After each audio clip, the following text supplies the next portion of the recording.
There we go. Bumper music's fired up.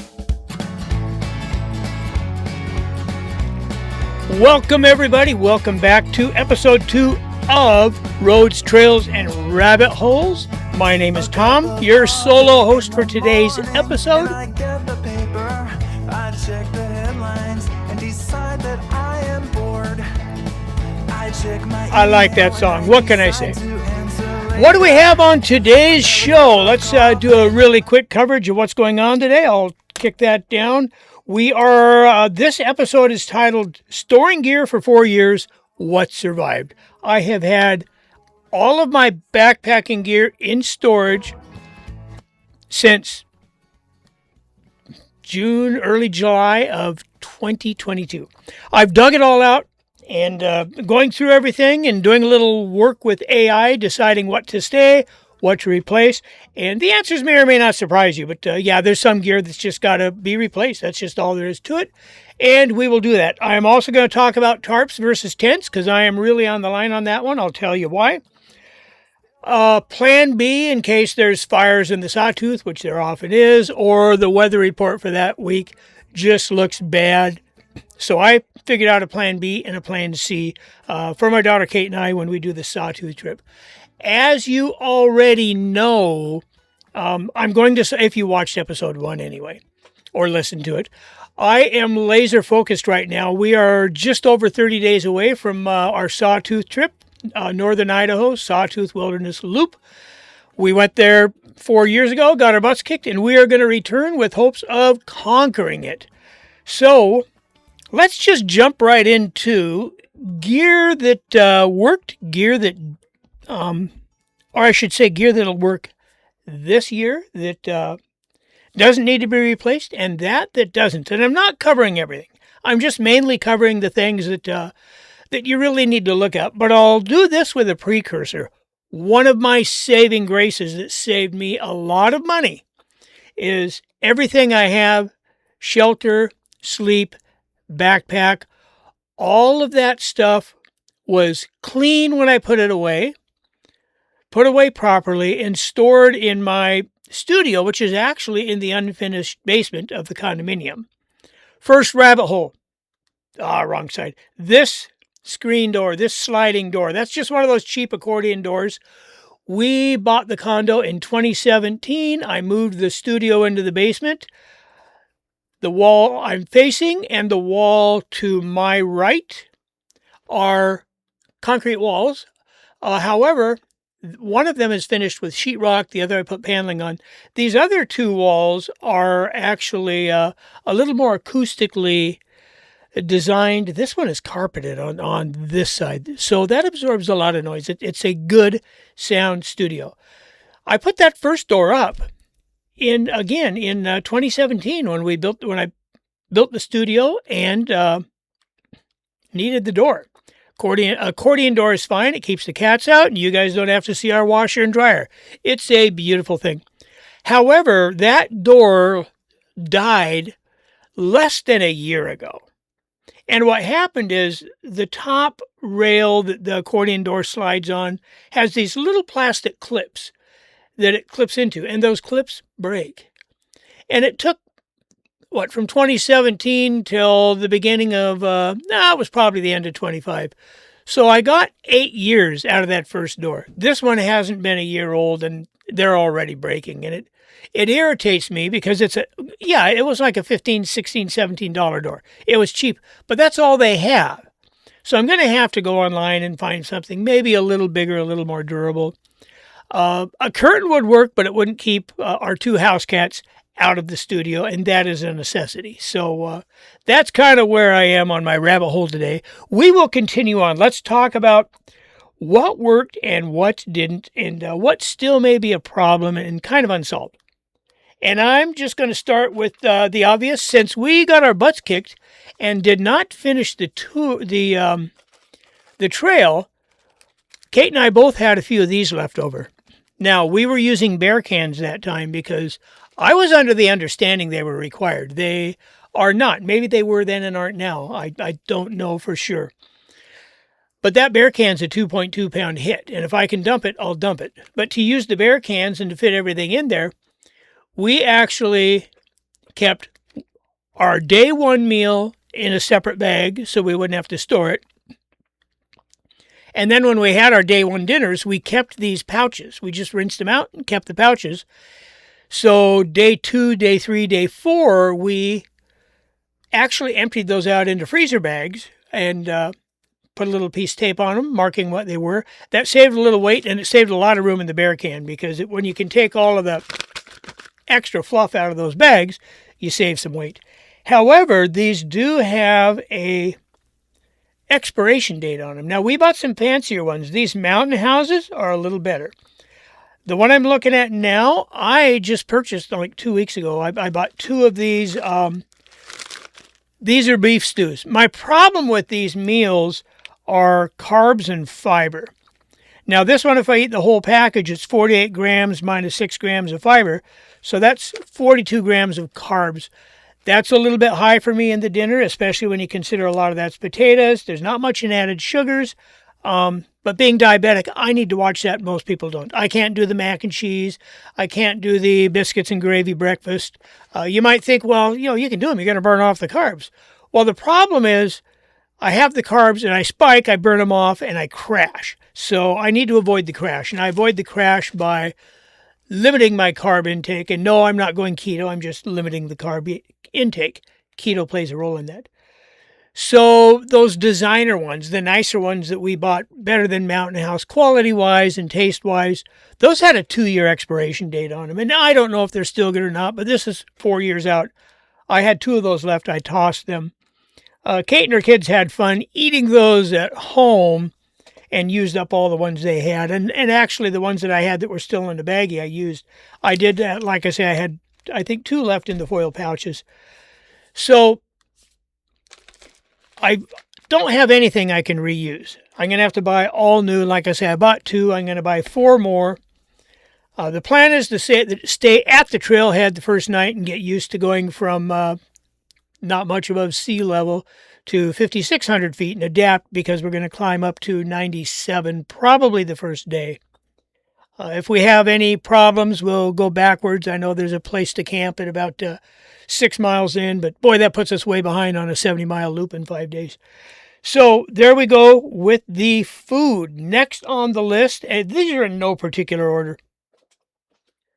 When I bought footwear for the trail, it was either trail runners or boots. And a piece of advice I heard was, if you're over 60, maybe you want to go with boots for the ankle support.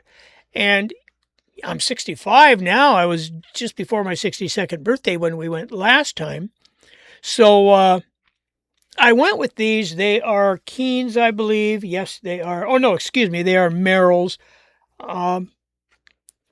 And again, they have been stowed in the basement, climate controlled, with a dehumidifier running all summer long. So they've been cool, they've been dry. Searching AI, the only advice I had from there is sometimes just age will, the actual insole might take some heat. So what I'm going to do is I'm going to wear these to work a couple of days this week. Reevaluate my decision. I will say they are nowhere near as comfortable as I thought they would be on the trail, but they did the job. So boots are still a question mark, and I'm going to mark that down on my list as we go there. The next thing, and we really didn't see a lot of people with bear spray on the trail, but I'll tell you what, when you need it, there's nothing else that will do. It's bear spray or stop, drop, and roll and pray you survive and you can get out. So both of us bought bear spray. And these are about $50, $40-50 for the bear spray, plus the canister. It's a 1 pound hit on your weight, but like I say, I don't want to take the chance. Well, I see so many reviews. No, we never saw any bears. Then you weren't looking for them, because, damn it, we only made it halfway around the trail and we saw bears 3 times. So one of them was a mom on a cub. You don't want to mess with that. The other times we only saw a single, a good size. So cubs were probably somewhere around in June.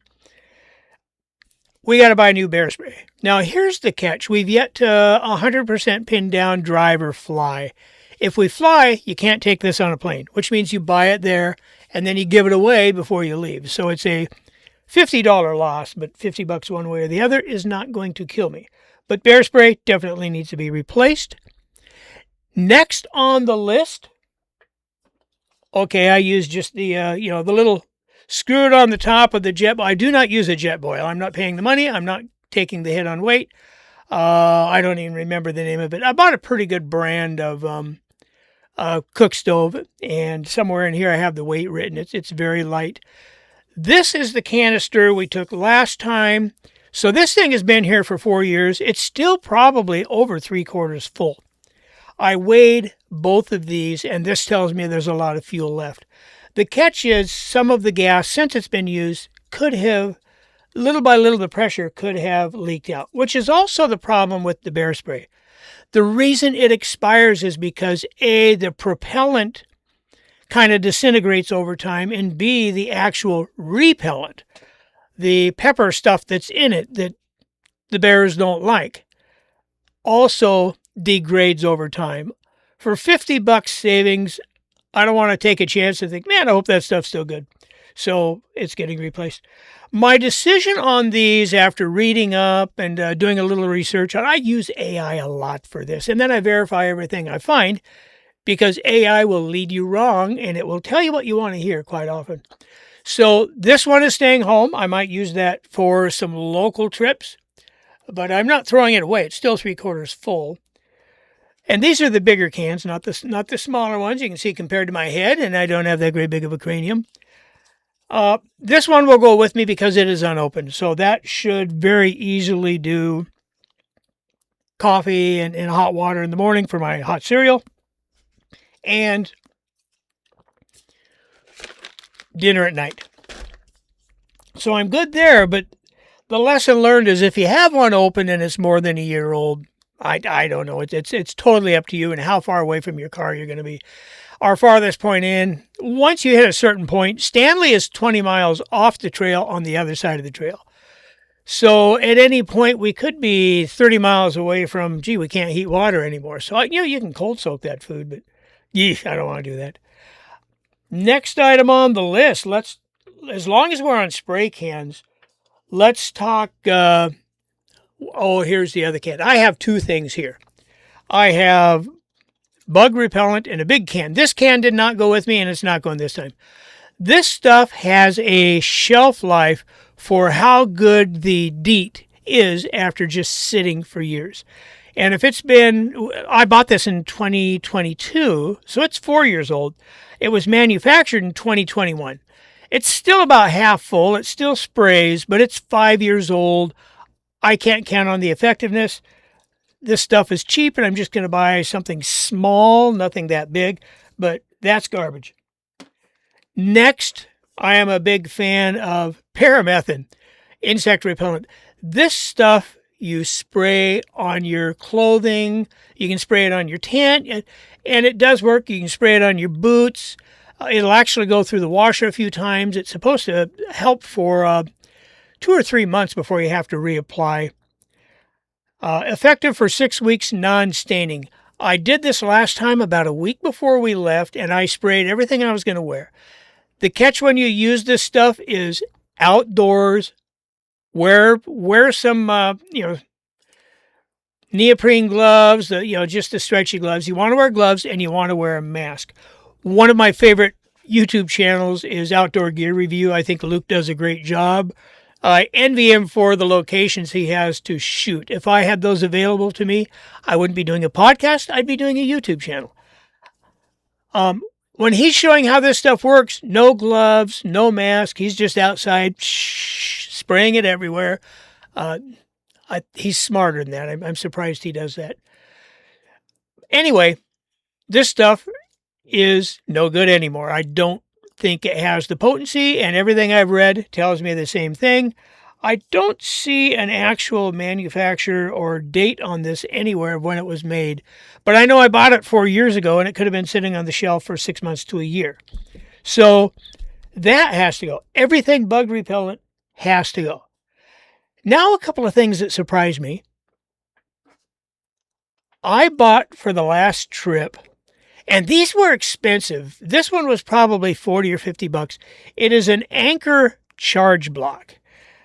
This one is 10,000 milliamps, I believe it is. I forget the wattage on these. These might be 15 watt. They're old. Again, I bought them in 2022. I took these on the road with me, so they have been used a lot. I did cycle them through a lot. But this one will charge my phone once. It is just depleted a lot. The 20 amp will do one and maybe a little more. These things have a lifespan, and that is under 4 years.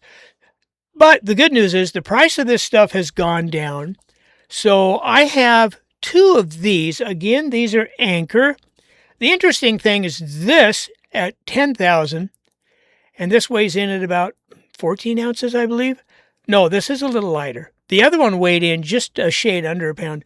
The new one is a little over a pound, but it's 30 watt, which means it will fast charge your phone. It does have a nice little digital readout to tell you what's left in it. But again, they have a shelf life. So the 20 amp is gone, or the 20,000 is gone. The 10,000 will be gone. I kept it just for the show. Just to give you an idea of some of the stuff I bought that I had to toss. I don't regret this because there were times we'd go into town for the day. I'd slip that in my pocket and I'd be able to recharge my phone.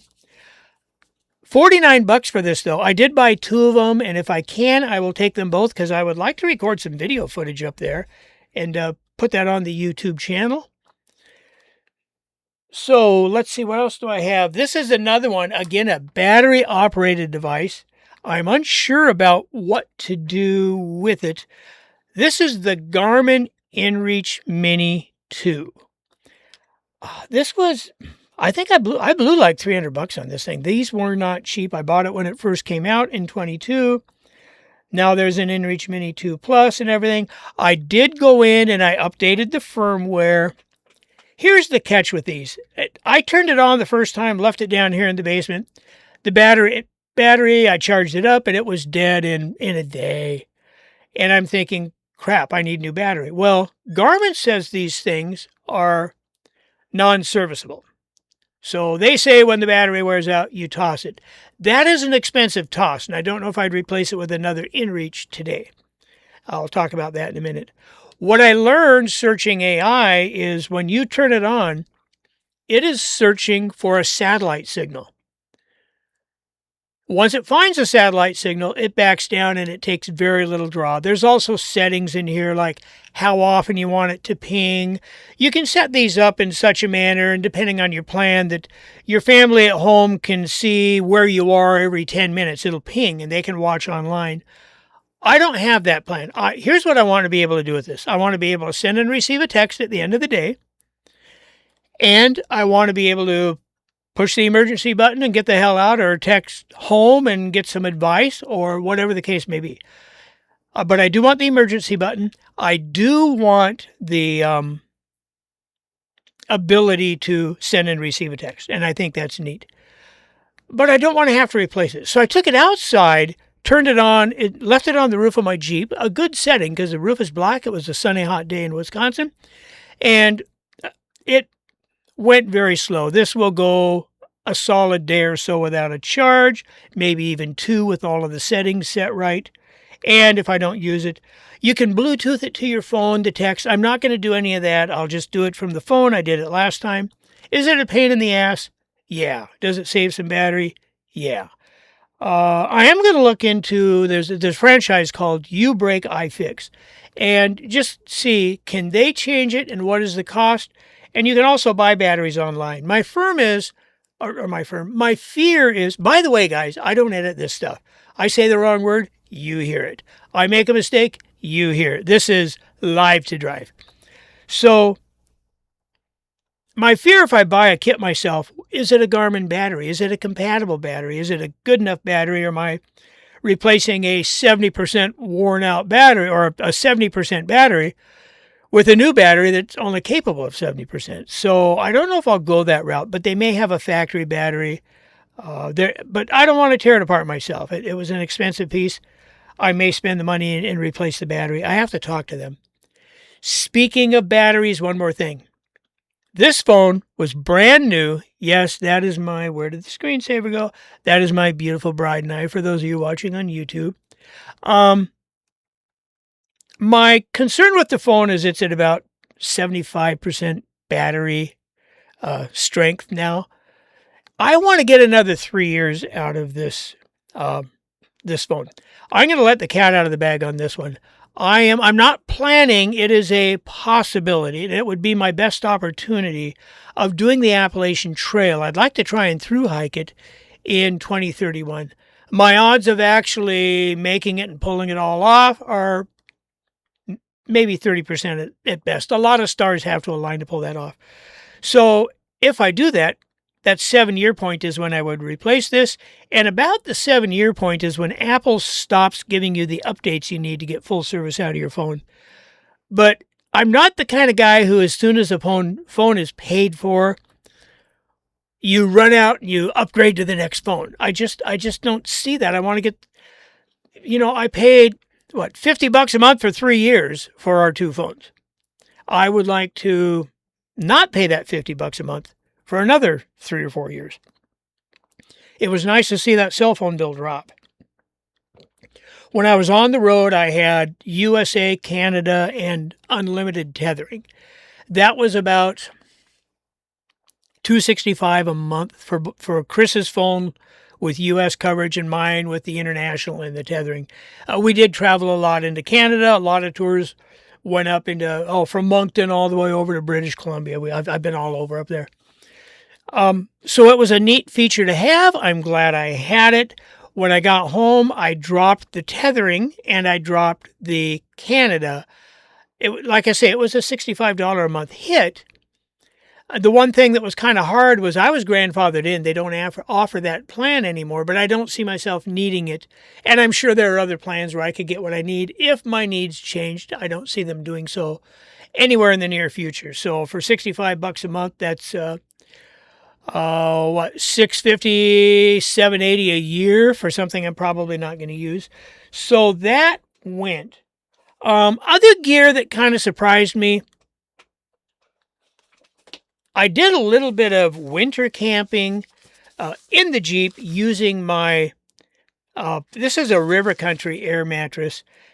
It has a slow leak, but I'm not using it. I replaced that with a brand new. The problem is that has an R factor of 1.1, and I am a very cold sleeper. So I replaced it with a Rapide SL 20 by 78 insulated R factor of 4.2, I believe, and that is a big Agnes. It weighs like 1 pound and 2 ounces, and the new and improved one only weighs 1 pound, so I got it on sale because it's a discount. It was still $100, and actually that one was about $120. But I get 10% off because I picked that up on clearance at REI, and I get a 10% kickback on everything I do there. So that's what didn't make it. Everything else did. We also, when we went up last time, I don't have it near me, so I can't grab it, but we had these very inexpensive, they're like $8 at Walmart, Frog Tog ponchos. And I don't really think that's enough. In hindsight, we were really stupidly prepared last time, but we made it out alive. I will upgrade my rain gear a little bit. I do have a set of lightweight Frog Tog rain gear, jacket, and pants, and they're fairly light, not super light, but they're pretty light. I will probably take the pants. I won't be taking the jacket because I have a very nice Marmot rain jacket. I'll talk about that another time, but it matches my hoodie. Quite honestly, we got some really good swag on the tour. Concerts have two kinds of merch. They have the merch they sell at the merch truck, and then they have the stuff they give to the crew. And the Stones gave some really nice stuff. I have a hoodie and a Marmot rain jacket that will probably go on the trail with me because they are the best and the nicest equipment I have. And I couldn't afford to replace that Marmot rain jacket. It's waterproof. It has those under the armpits that unzip for ventilation. It's very light. That's my rain gear with the Frog Tog pants at this point. So there we go. That is my update on gear and what doesn't last. If you have anything else you'd like to add to the list, add it to YouTube. Make a comment on the YouTube channel if you would. Right now, that's my only way to be contacted. On to the next subject. I am really torn on this one. In August, the Sawtooths are a little bit more vulnerable to lightning storms, a little bit of rain coming in the afternoon, a thunderclapper. I'm still not quite 100% sure how to deal with that in the higher elevations. Maybe go to low. Don't set up an aluminum pole or anything goofy. But with two of us, we will probably both have a one-man tent. Kate has a one-man tent, and who wants to sit in a tent during a rainstorm? I would love to take a tarp. And I have, got to reach it here so I can get the specs. I have a very nice, it isn't the lightest thing ever, but it's under 2 pounds. It's not much heavier than my tent and the stakes. With all of the guy lines and all of the cordage I need, and I use trekking poles so I can set it up with trekking poles. The nice thing with a tarp is if it rains during the day, we can set up a tarp and have some cover for an hour or two and wait it out. Maybe have a cup of coffee, maybe have our meal, and then continue on to a campsite afterwards. And it would give me shelter. What I don't know is much about how to use it. So if it's going to go, I need to get out in a flat piece of land and train myself how to use the tarp.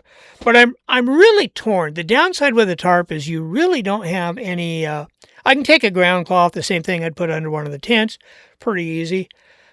But you don't have the bug control. So I can buy a pre-made bed bivvy, bunk bivvy, for like $40 at REI, and I might grab that. We're going up there tomorrow to grab a few things and then go buy a Outdoor World.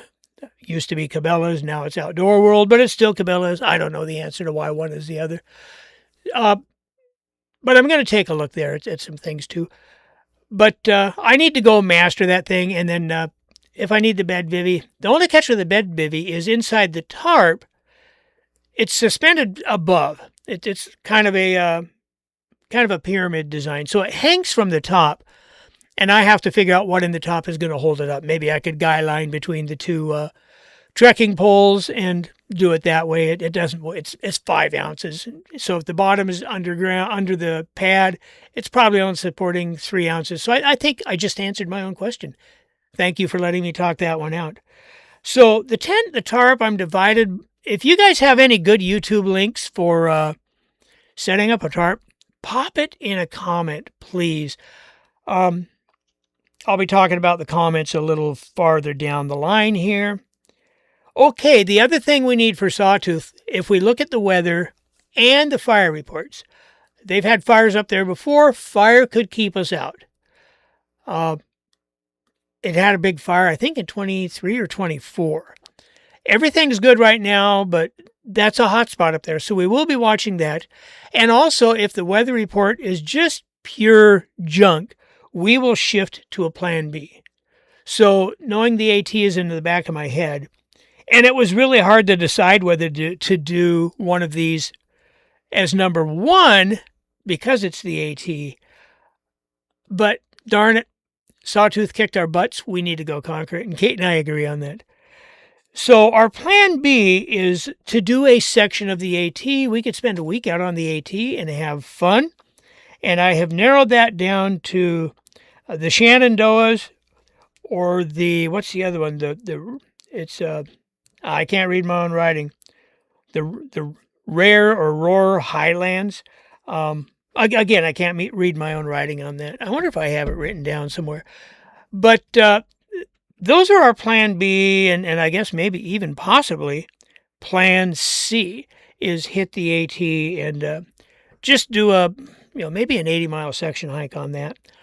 I would pick that out. I think Shenandoah is the more beautiful country. I think the other land, I think it's the Rowan, R-O-A-N, Rowan Highlands. I think the Rowan Highlands might be a better AT experience. So that's my thoughts on Sawtooth. And like I say, I'm kind of laser focused on that on the first few episodes until that trip is behind me. After that is done, we might do some camping discussion and some things like that. Let's kind of segue into don't be that human.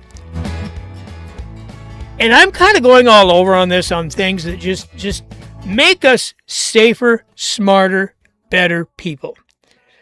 So here's my don't be a human this week. Back in the day, okay, keep in mind I'm 65. So my first car had a switch on the dash, and it was called headlights. You pull it out one click, it gets your parking lights on. You pull it out two clicks, it turns your headlights and parking lights on. When you're done, you turn them off. If you got out of the car and forgot to turn them off, you'll come back to a dead battery. You'll get a jump start, and hopefully you'll learn to turn them off next time. And you just become conditioned to turn your lights on and to turn your lights off. Next came a little beeper. So if you leave your lights on and you open the door, beep, beep, beep, you know that something's gone. You know you've got to turn your lights off. You get an audible noise, and you can remember to turn your lights off. Good idea, but you know what? That made you just a little stupider. That's my opinion. It just made you a little dumber. There's things in life that make you a little dumber. Like when you go into a restroom and wash your hands, you don't get to decide how much water you need. You put your hands under and it sprinkles for 6 seconds and shuts off. You're too stupid to think about how much water it takes to thoroughly rinse your hands. You go to the paper towel dispenser. You put your hand under it and it spits you out a little sheet. Because you're too stupid to know how many paper towels it takes to dry your hands properly. Those little things drive me nuts. The headlight one drives me nuts the most because it could kill you. So here's where we are today. You have, in most vehicles, park lights, headlights, and an automatic setting. So people just set it on automatic. Hey, they turn themselves on, they turn themselves off. Not necessarily so. I came back from Eau Claire, Wisconsin, running across the state back to Green Bay because I do that 2 days a week for work. And it was foggy, it was rainy, it was a storm. It was rainy enough that at times you'd have to just pull off the road and let it go by. So you're keeping going cautiously. The speed limit's 65. People are running low 70s. Now in the rain, even those of us who are still out there, we're doing about 50 because it is dumping. Nobody coming the other way has their headlights on. The people in front of me, if they have anything on it, is a very dim tail light. You know why? Because they have automatic headlights. They turn themselves on and off. No, they don't.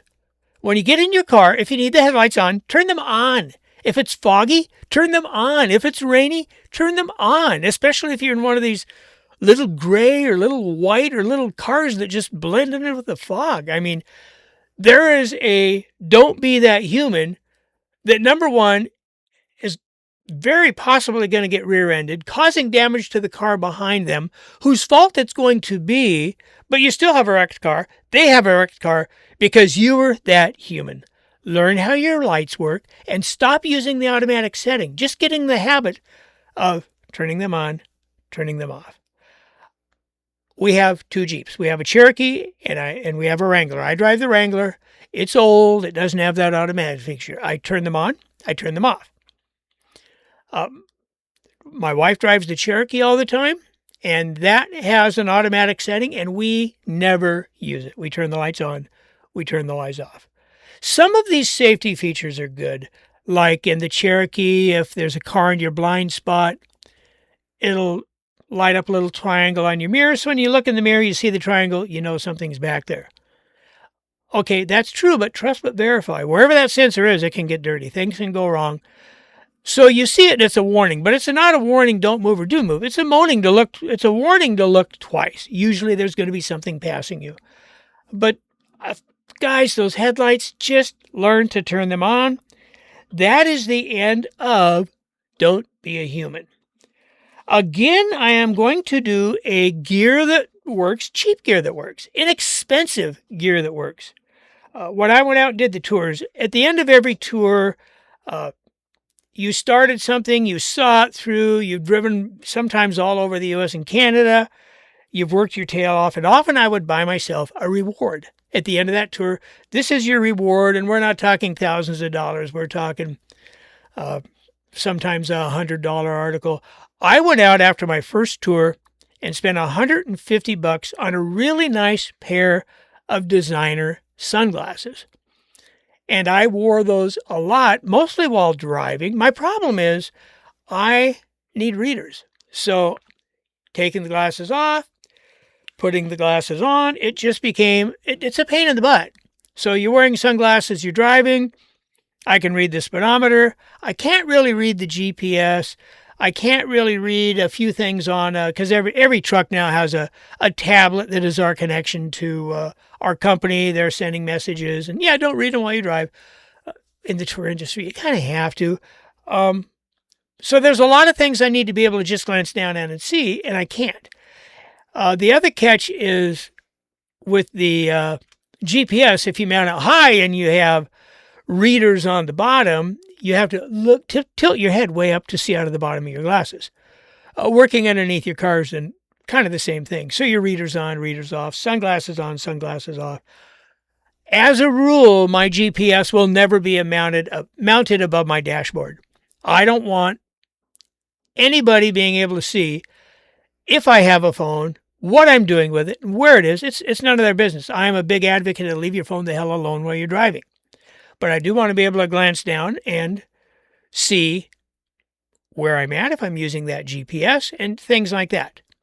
So, again, sunglasses on, readers on, sunglasses on, readers on.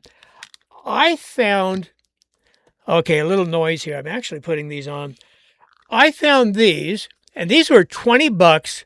$20. I paid $150 for my designers that are in the glove box of the Jeep, and I haven't used them. Gosh, I think since I got home at the end of 24, I have not used those glasses. I found these.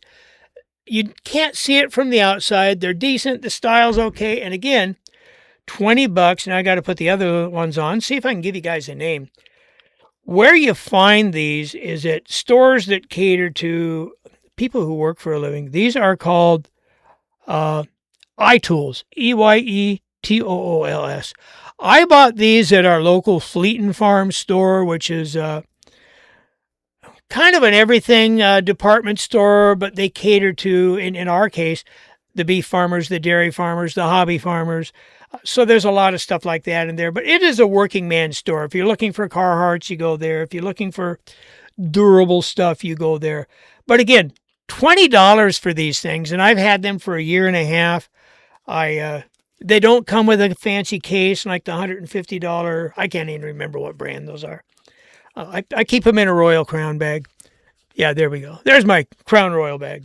Hey, I don't drink. What can I say? That is cheap gear that works. I've hiked in them. I will take them up with me again to Sawtooth this year. I might throw a pair of really lightweight readers in the backpack, but I mean, during the day, these are great.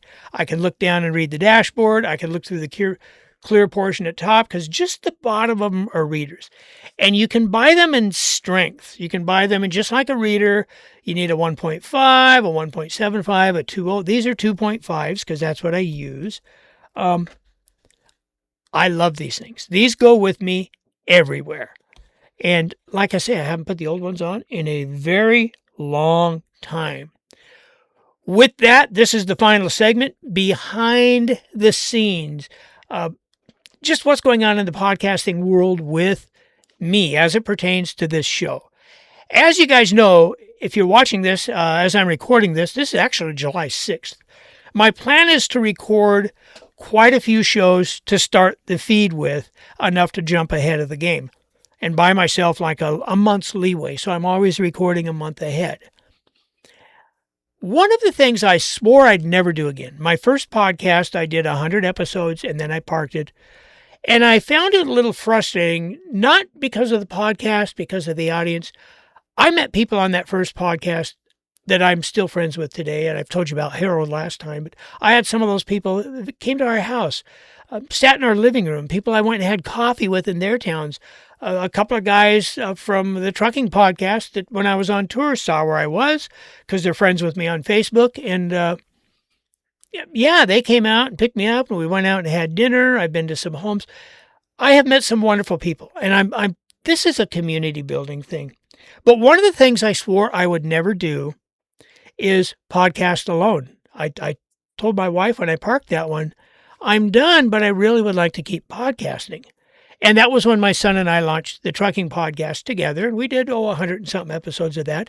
All good things must come to an end. Life got busy. We moved to Green Bay. He took a job that worked Mondays, so that Sunday night time slot didn't work. And just trying to keep it going on my own, it was more frustrating than anything. So here's where I'm at today with the podcast. I actually thought about this backpacking outdoors. It's against all of the rules because they say in podcasting, you niche down. You only talk about podcasting, or you only talk, podcasting. That's all you would talk about.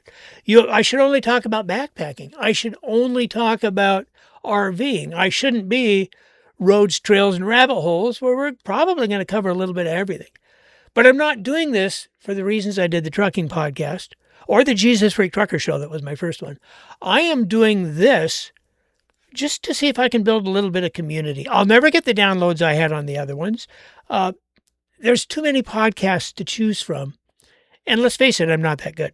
So when I thought about it again, I ran into an old friend back in January or February, and he was a guest on the trucking podcast from time to time. And I would love to go back to those days. And he would literally drive over to our house. Don would be there. The three of us would go sit in that it was a 5x5 studio I built in the corner of the garage. I extended it out to 5x7. This one's only 10x10. It's a small room, but that's all you need. And the three of us, maybe every couple of months, he'd come by and jump in on one. And he just loved it. So I shot him a message, maybe February or March. I'm thinking about something on the lines of what this is, roads, trails, and rabbit holes. But I'd love to have a co-host. Are you interested? And I got literally a hell yes response. So cool. So I started kind of setting up and deciding what to do for infrastructure. And I never heard back from him. I never did. He had a project going on. Hey, when you're done with that, reach out. We'll get going. That project ended. And I'm thinking he just got into summer and got busy. And Chris even said, well, why don't you shoot him another message? And I'm not a passive aggressive guy.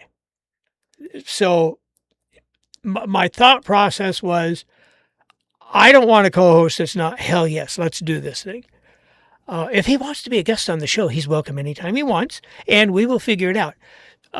So I decided I'd launch it alone. And I'll tell you what decided to launch it alone was going back and listening to Jack Spirko on the Survival Podcast. I've talked about this before, I think last episode. There's a guy who's had mostly a solo show every day for 18 years. And I don't think he edits anything. I think he just records the show, live the drive, puts it in the feed, and off he goes. And he is great at telling a story. So what I'm doing now is, as I'm putting these out on YouTube, I go about 2 weeks later, and YouTube tells me how many people tuned in. And it doesn't tell me how long everybody stayed, but it gives me an average duration.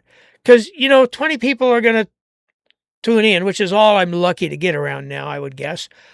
And half of them were expecting something other than a talking head video recording a podcast. And that's all this is going to be. You'll notice when I do hold something up, I don't say, look at this, because this is a audio first, audio only for the most part, podcast.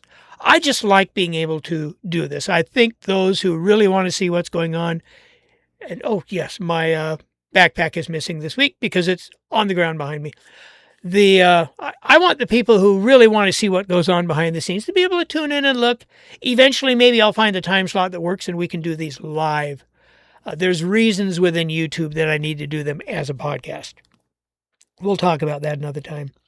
So I guess the long and the short on it is, hey, you want to be a guest? For now, reach out on YouTube. I think on YouTube you can find my email address. If you're any interest in co-hosting on a regular basis, I'm more than willing to talk about it. So again, shoot me a YouTube and we'll have a good long phone call over that one and see what we think, see what's going on. And hey, with that, you know what? We're going to go back to this. I'm kind of thinking with this bumper music too. This phone won't recognize me in my sunglasses. I actually had to dial in the code. I'm actually thinking, Let's just leave that alone because I brain farted that one completely because the phone wouldn't open. Again, live to drive. We're just going to join this in progress. Where is it going? Oh, I see where it went. There we are. There's the bump music. I'm not cutting that dead spot out. I've lost everybody by now anyway. But hey, with that, boys and girls, 45 minutes. We will talk to you all in about a week. And I thank you for tuning in. If I have time, I might put out another show in between because, as I say, I'm trying to catalog these and then I will release them later in the year. So I do have a tagline for this show, and I will end every show with this advice.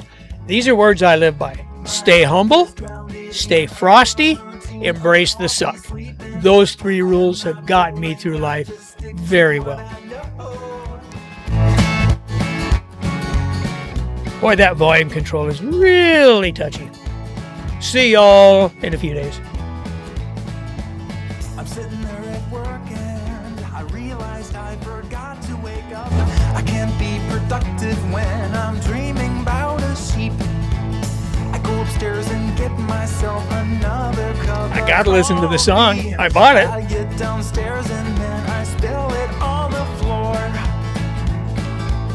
Well, my life is grounded in a firm routine of coffee, sleep, and work. I am not boring, I just stick to what I know. There needs to be whistling in this part. I may dub this in and whistle it.